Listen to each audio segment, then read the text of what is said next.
All right. Chris takes an emergency call. Whereabouts? Okay, I'm about 5 minutes away. He's needed at the beach immediately. Excuse me, you wouldn't have happened to spot a penguin on your walk around the rocks, would you? The dog might find it. Yeah, well, that's what we're afraid of. A sick penguin has been washed up on the rocks. Barry from the rescue group Wires needs to find it before urban predators pounce. There he is. This little fella is very weak and fighting to survive. Let's get a bit of a check over him and just see if we can work out what's going on now. Come on, quickly, quickly, quickly. Nearby, Billy the Jack Russell is madly chasing his golf ball, despite a painful limp.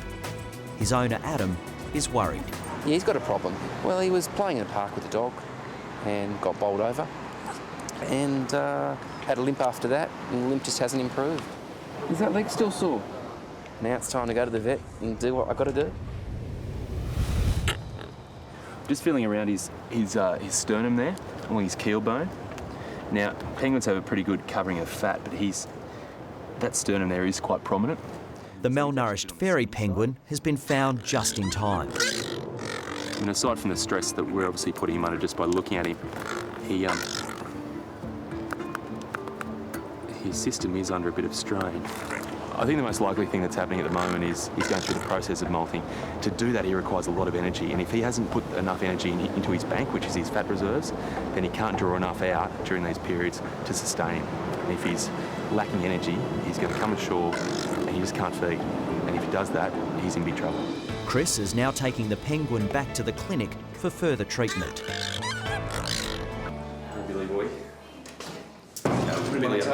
All right, so he's been limping. Adam has been waiting for Chris to examine Billy's back leg. The worried owner explains his little mate's golf ball fetish. That's unbelievable. Oh, he could chase it for an hour or more. Yeah? Yeah. Doesn't always bring it back. I wouldn't mind getting him in the corridor out there and see him actually chase this ball. I want to see how that leg performs. Then I want to see if he actually limps as a result of that, because the thrill of the chase often overrides any pain. He loves it, doesn't he? He really does. But if he's still limping through that, then it's a pretty serious injury he's got there. Right. X-rays quickly reveal how much trouble Billy's in. His hip joint has disintegrated. I know he's young. I know he's managing okay, but what I'm recommending is something fairly drastic. Surgery? Yeah. So what we need to do is actually go in there and remove this area, remove this bone. And what happens there? There's nothing there. He can actually function without a hip joint, believe it or not. He'll still walk on 4 legs. He'll actually walk better than he is now. Now, I'm not going to lie to you, what I'm proposing here is, it's a decent operation, it's a big operation. It's going to hurt, but unfortunately, we don't really have another option. Has to be done, has to be done. I can't leave him in pain like this. It's hard to sort of describe. I mean, maybe in some ways I've got a bit more admiration or respect for him of just being able to get through all this without really showing any discomfort or problems, not wanting to be a burden on me. It's pretty amazing. It's a young dog with what looks like being a bright future ahead of it, if we can get this operation done and if this operation is successful. Yeah, okay. I left this morning on my way to work at about 6:30 and got home tonight at about 7:30. And normally she's at the back door chomping at the bit to get inside, and found it a bit odd that she wasn't there. So I went around the back and I found her doing this. I wouldn't believe you'd actually need that muzzle. Oh yeah. Zenna's owner is out of town, but his flatmate Gareth has rushed in with the trembling Rottie. She really is displaying the classical signs of a snailbait poisoning, and you do have to act pretty quickly on these guys because you can see their system just goes into overload. Come on, girl, it's all right. You just keep calm there. You're being very good. And if it gets too far, they can actually go into seizures. When that happens, it's very bad news. You've had some problems with neighbours, you suspect, before? Yeah. And it's generally when she's kept outside and she might bark a bit, and I think they're a bit pissed and they try a bit of... I'm assuming last time that she was poisoned. A phone hook-up to the owner confirms the suspicion of poisoning. To me, it looks as though she's actually had something like a snail bait. Yeah. So what I'm going to do right now is give her an injection of something called atropine, which is going to hopefully reverse a lot of those effects. That's all right with you? Yeah, all right, no worries, mate. This one's a pleasant injection. The next ones won't be so pleasant. So if you just... 3-year-old Zenna the Rottie has been rushed into the Bondi clinic. Chris suspects she's been poisoned. He administers atropine, an antidote. The next thing I'm going to do is actually make her vomit. I want to get that stuff out of her stomach so she stops absorbing it, but I'm just trying to prevent her going into a seizure right now. This is what looks quite bizarre, but essentially it's a tablet that we're going to inject. Once this kicks in, she'll want to vomit. Now, that should be enough. I'll get this off.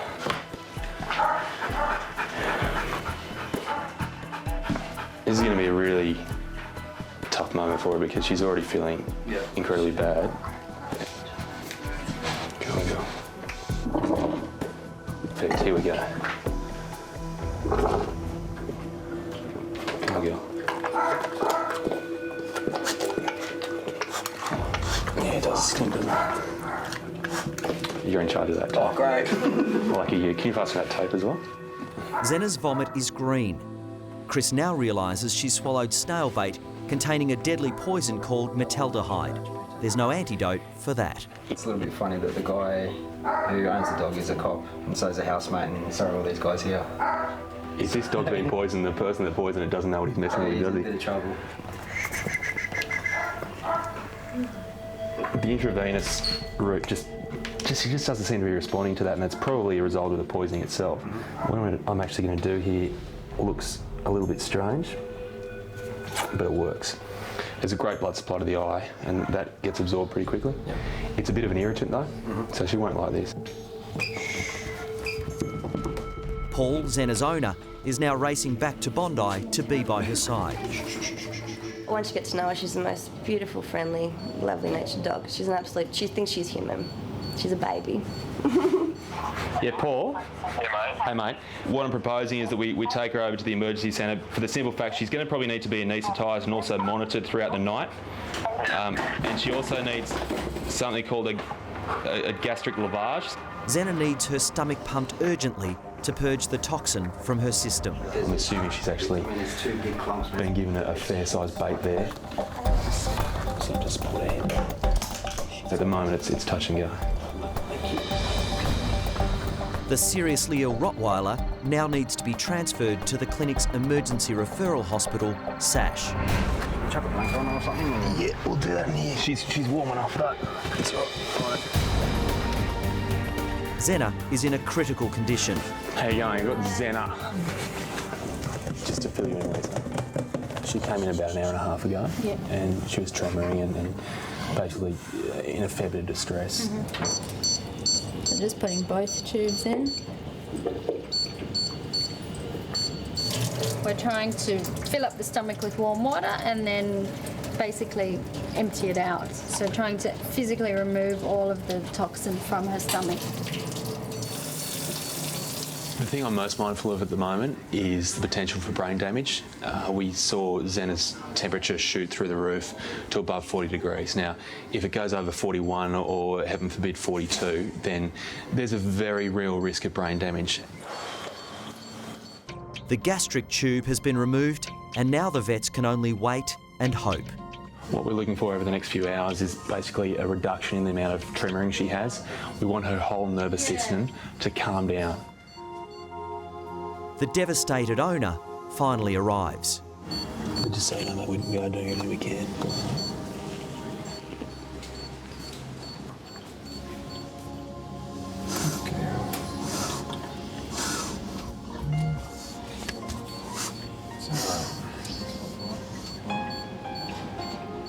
Paul is a Sydney policeman, and he's certain this has been an act of pure malice. If they've got a beef with me, they've got a beef with something. But to kill the dog, to try to kill the dog, which they would have done if we weren't home.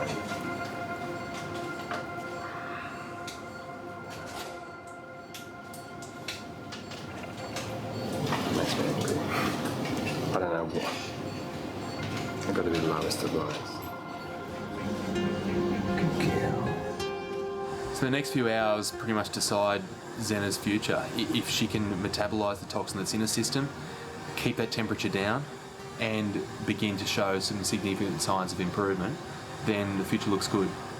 If not, if she continues to tremor, if she goes into seizure, then it's bad news. It's very bad news.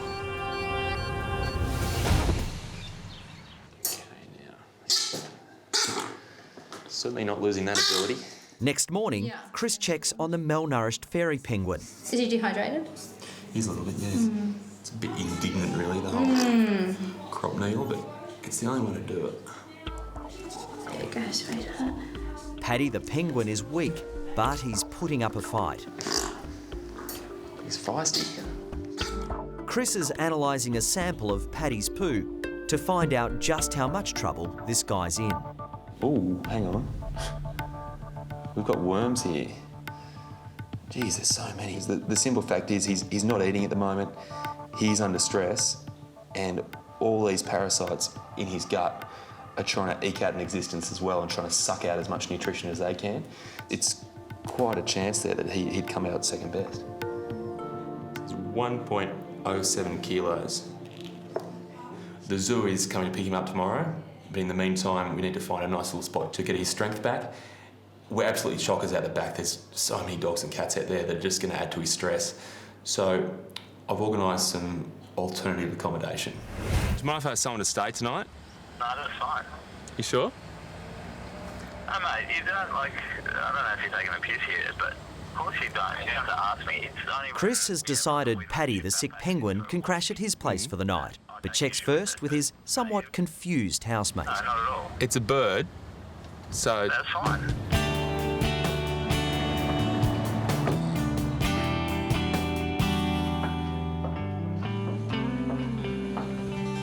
Boys, just another day at the office. What have you got, mate? Penguin. A little penguin for you. What sort of penguin is he? It's a little fairy penguin. So, Brownie, when was the last time you brought a bird home? That's unnecessary. Let's hope he's far less complicated than the rest of them, eh? Pilchards are on the menu, but Chris needs something to help force feed Paddy. I'll be back in a second.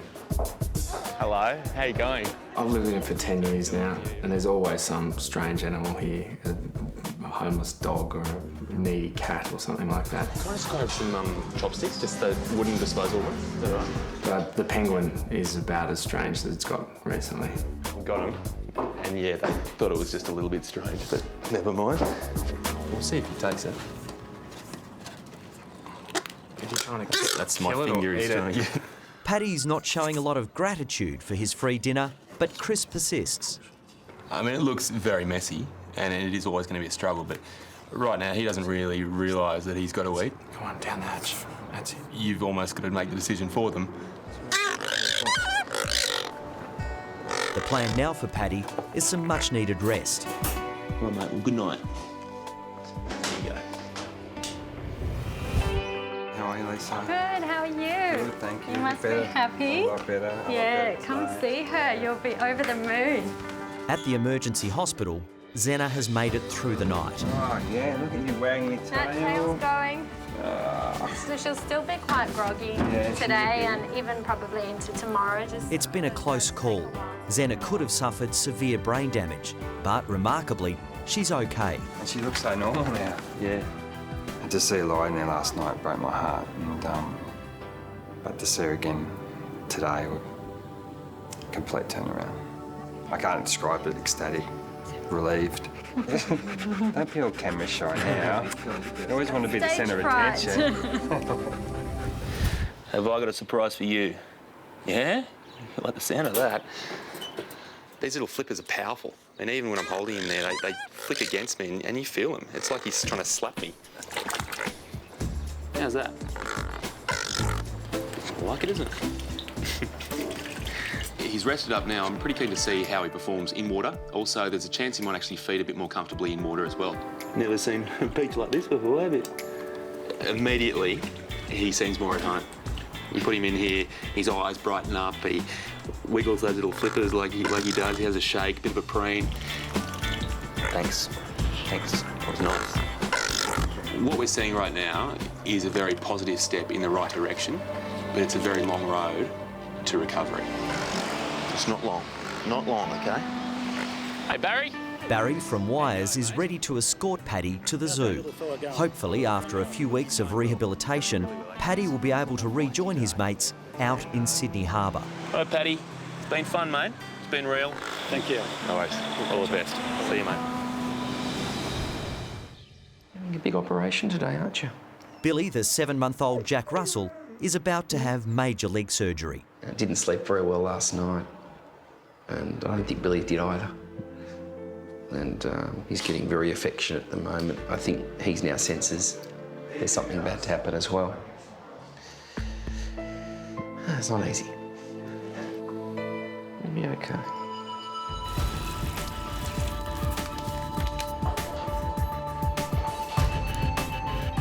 So we've made our cut. We're now working our way down through the muscle layers. The hip joint is covered in a decent layer of muscle. We're now going between those, pushing them aside until we can actually expose the hip joint. And we're going to go in there, get the top of the femur and basically lop it off.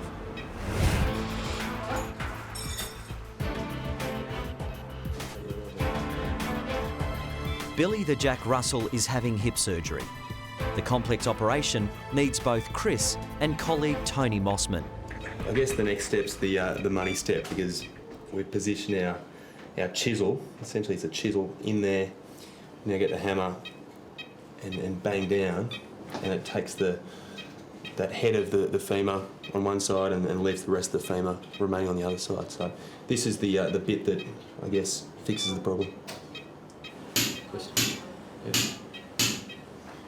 Not sure this is the bit that Adam will particularly enjoy watching. It's effective.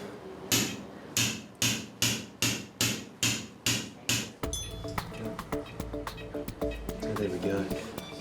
So this is the ball of his femur. Now, that should have cartilage covering that the whole way around. Should be nice and smooth and really slide in that hip joint.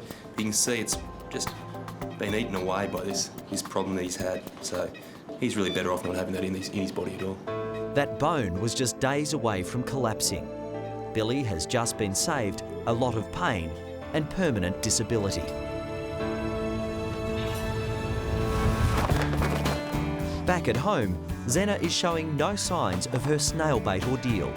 I'm ecstatic that she's here now, and it looks like we'll be moving out soon. I just can't take the risk that something like this is going to happen again, but I'm so happy that she's here now.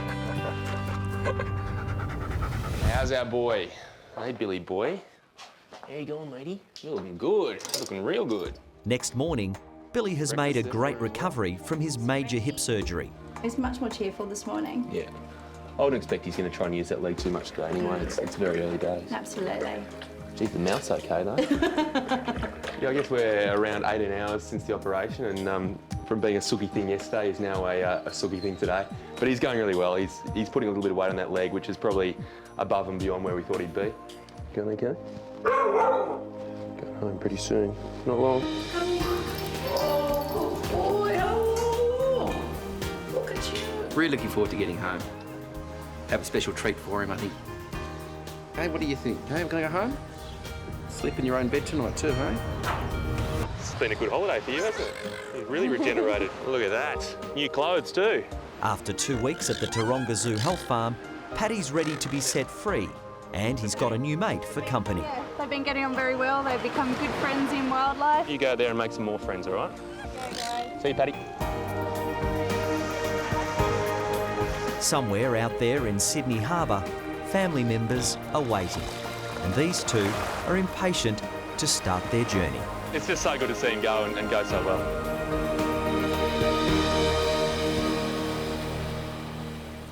Apparently someone has put their cat into a cat cage and thrown it into Bondi, so into the water. It's Saturday night and Chris is responding to an emergency call. Someone's pulled the cat out, police have taken it to the clinic. They're waiting there now, they need to talk to me, but we need to sort this cat out. Hello, how you going? Vet students Callie and Jermaine live above the clinic and are always on call. It was completely drenched from head to toe, and its mucous membranes, so like under its lip, is bright blue. This cat had no chance if the people that were standing there didn't intervene and actually rescue the cat. Water tonight would have been quite cold, so the problem that we've got right now is the fact that we're battling hypothermia, and just getting its temperature. We're now on 32.7, 32.8 degrees, when normal is around 38 to 39 degrees, so we're dramatically low, and that's the biggest issue. We need to get direct access into its circulation to deliver some drugs, because right now shock could kill this cat. It's strange just to keep on calling it a cat, but we still don't have a name for it. The information we received was that we'd arrested one person. The person that was arrested had indicated that it was her animal, was her cat, and that she was taking it down to safe and water it. So it sounds like it's a deliberate act. Yeah, okay. No one knows just how long this poor cat was struggling to survive in the Bondi surf. Make no mistake, this cat's actually been in the water and been in deep, which is remarkable and horrendous at the same time. Infection, pneumonia, immediate dangers. It's in a very bad way. Its lungs are full of fluid. All I'm hearing right now are crackles because there's so much fluid in those airways in its lungs. It's battling to try and get air in, but also it's battling shock. And understandably too, it's been through absolute hell tonight.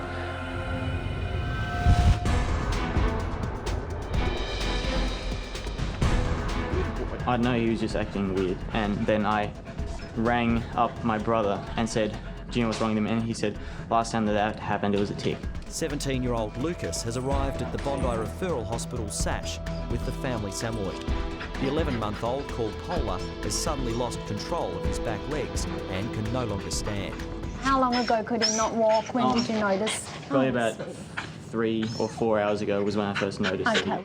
If a paralysis tick has burrowed into Polar, emergency vet Lisa Chimes needs to find the killer parasite fast. Basically what happens when they're bitten by a tick is that it causes paralysis, so the toxin goes into the bloodstream and it binds at the ends where the muscles meet the nerves, and it paralyses them, so it usually starts at the back legs and it moves up. It's all right, sweetie. I know. It's life-threatening because it can paralyse the breathing muscles, so they won't be able to breathe anymore. And just give them a cuddle in the head. It's okay. It's all right, sweetie. The bewildered Polar has to be transferred to the treatment room. He's got so much hair, and you need to search in all the little orifices around his bum, in his ears, around the mouth, so he's going to need a full haircut to try and find the tick. It's too early to tell exactly how he's going to do.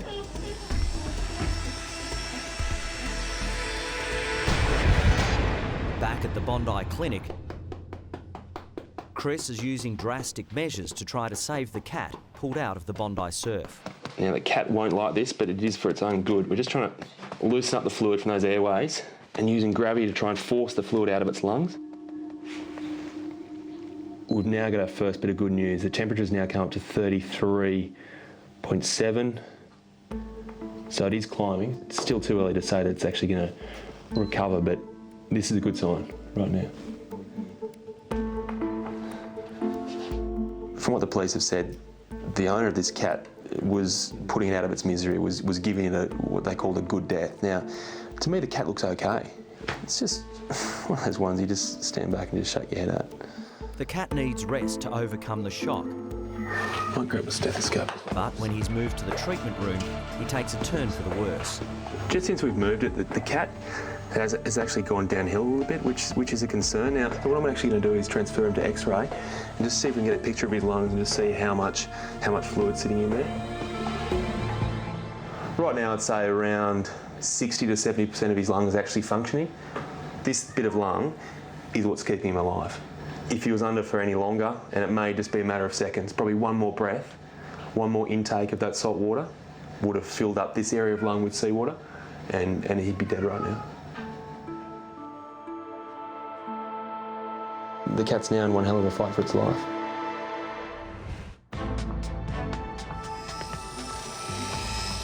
Oh my God, like shearing a sheep. At Bondi's Referral Hospital SASH, Emergency vet Lisa is giving Polar the paralysed Samoyed a #1 haircut. His blades aren't even cutting through half the hair. She suspects a killer tick is hiding under his thick coat. There's no sign of the tick here, so it's obviously moved on somewhere else. Got to find the big grey female. So we shave until we find it. Good boy, stay there. Look at this. Vet nurse Victoria is called in to finish the job. Never get a vet to clip. Oh my God, you've put me to shame.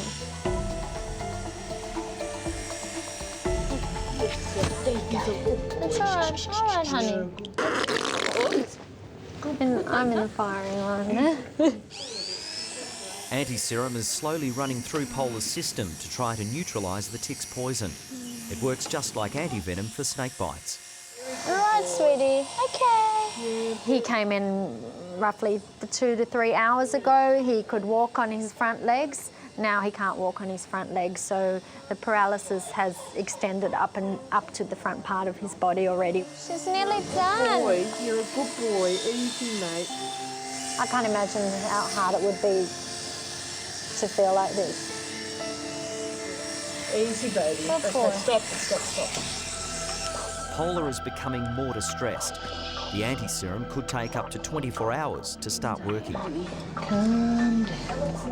So he's started to breathe up a little bit more.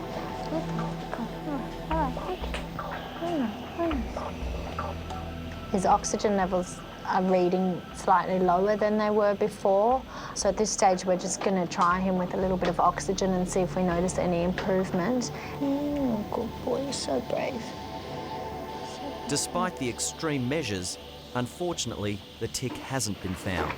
We're just going to keep on searching throughout the night. We don't want to stress him out too much more, so now what we're going to do is just leave him in the cage, let him have some rest, give the tick anti-serum some time to kick in and see where he's at again in the morning. I'm sorry for your haircut. Hi. Yes, he says, I'm very embarrassed. Just have a nice sleep, Paula.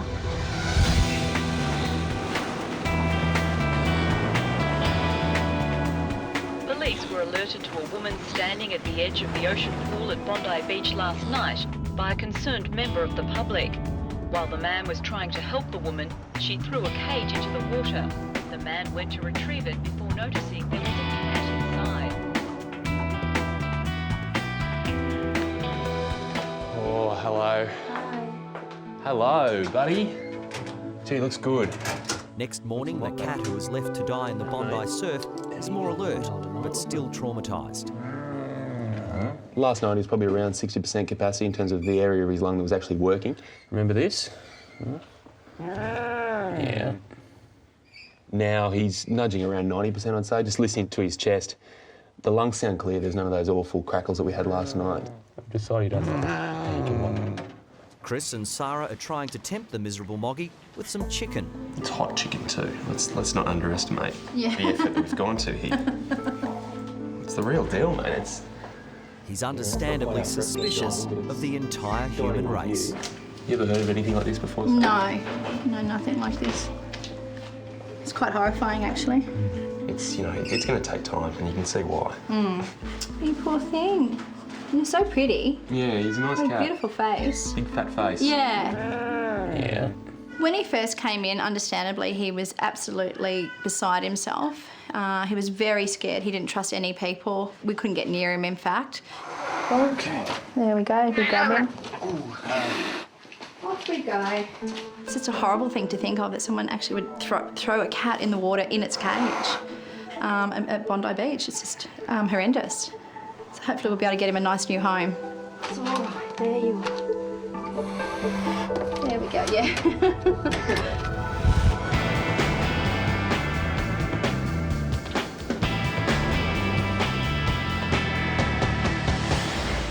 I had a visit in the clinic from a lady just the other day with a bird that is behaving quite strangely. It's attacking people. It's also having its feathers fall out. Now, I need to see this bird in its natural environment, so we're going to go and pay a visit right now. Hello, Chrissy. Chris, how are you? How are you? Thank you for coming so quickly. Look at you. This is Harry. You're a mess. He's a shocker, isn't he? Harry is the pampered pet of the equally colourful Chrissy. Geez, he's raw there, isn't he? He is, yeah. And he's back, look. That's extraordinary, isn't it? He's totally bare there. He is. He's Looks like a plucked chook. I was going to say plucked turkey, but chook's Yeah, okay. I know. I can't work out why his feathers are coming out. It's one of the worst cases I've ever seen. And now the first thing I'm suspicious about is the diet. I need to know exactly what Chrissy's feeding him. These are his... Beans? They are pulses. I soaked them overnight. This is his red palm oil, his seed, his millet sticks, his unsalted cashews. He washes it down with just a little glass of bubbles occasionally with Mummy. Mummy would insist upon that, wouldn't she? And whatever he doesn't finish, you probably have to finish, right? Absolutely. Yep. I know I spoil him, but I can't help it. I love him. He's my baby. I could eat him. He's so gorgeous. But going bald isn't Harry's only problem.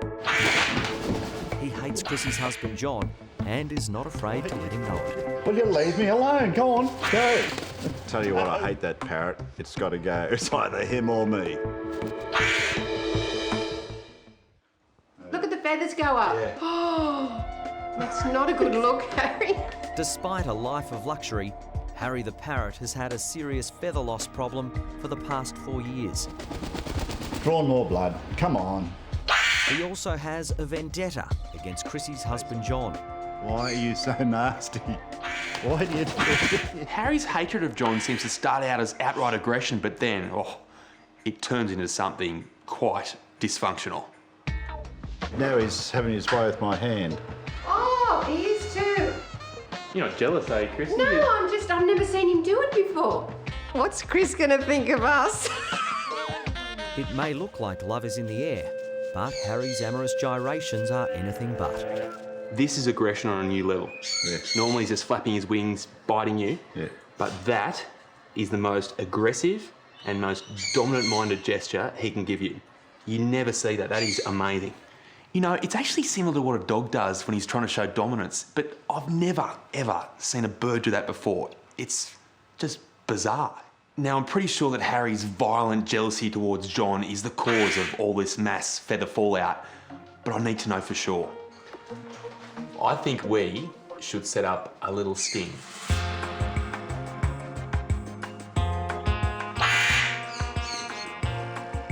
Okay, so we're almost ready to go. The camera's set up. Yep. One final request. Yes. Just a little hug, a little kiss, and then we leave. I'll explain later. In front of Harry. In front of Harry.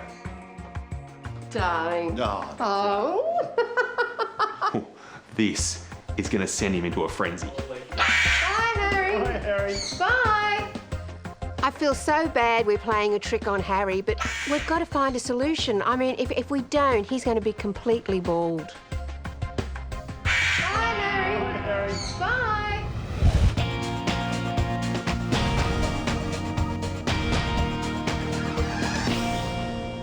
Paula! Hi, sweetheart.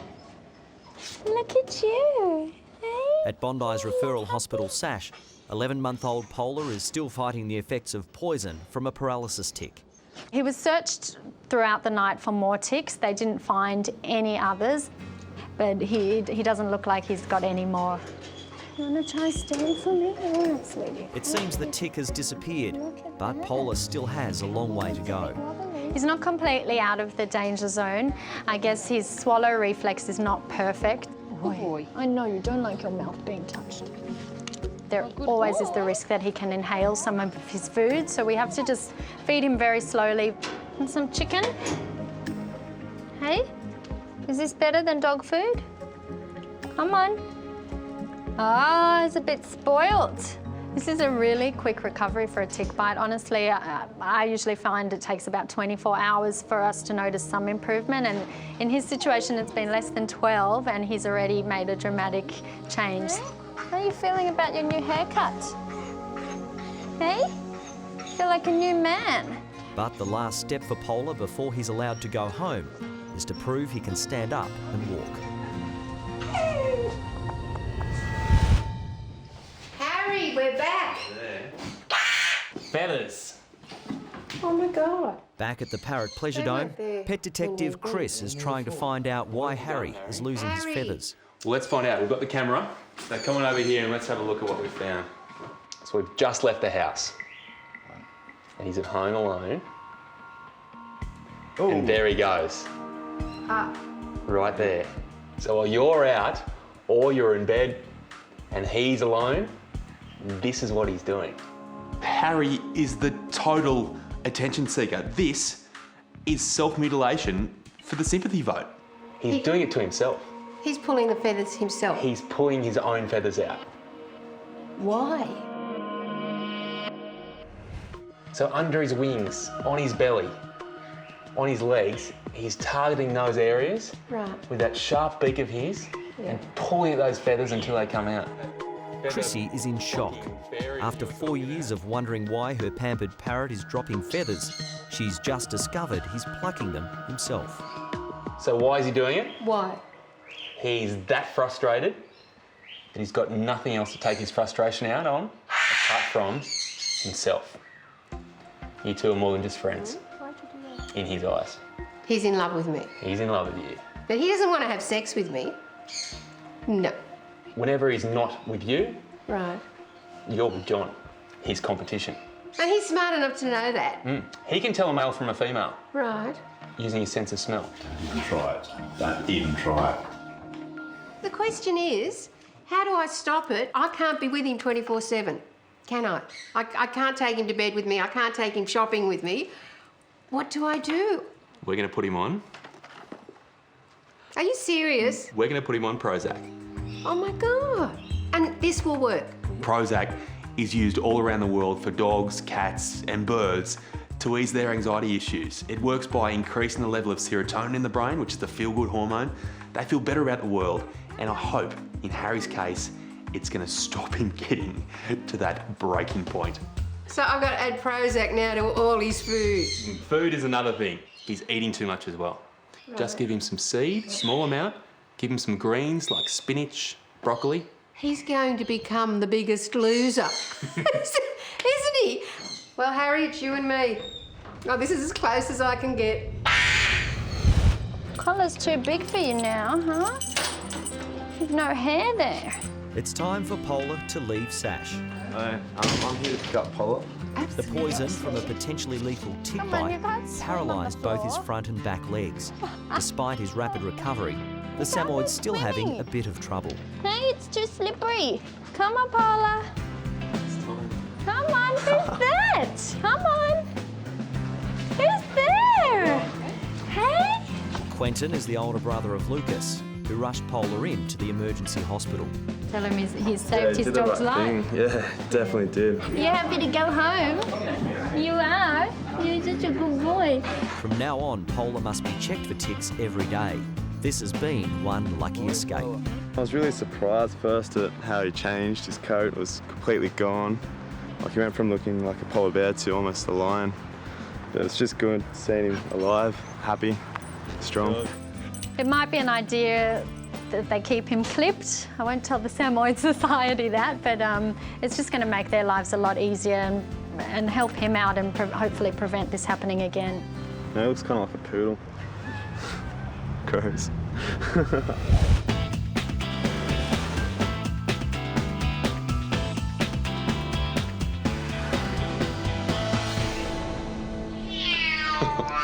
I take that as the sound that he just doesn't want to leave us. No, he doesn't. We've bonded, haven't we, buddy? Huh? A week later, and the cat that was dumped in the Bondi surf is still not showing any gratitude. We can't send him home without a name. What about Huey, short for Houdini? Oh, definitely. No, Houdini. that suits. Who doesn't? Sort of. You're going to be Houdini? Houdini had the great underwater escape trick, didn't he? I did too. He's a real character and he deserves a great home, and by the looks of his foster care, he's certainly going to be getting that. Julie met Huey. Here you go, little buddy. He's beautiful. He's great. I'm in love with him. Already? Yes, look at him. He's already snuggling too. He's a beautiful boy. I think he needs a bit of time to settle. I think he's been tortured and traumatised. But I think he's going to make a beautiful, loving cat. It's time to go, little buddy. So go now. That's his goodbye. That's his goodbye. I'll miss him. See you later then.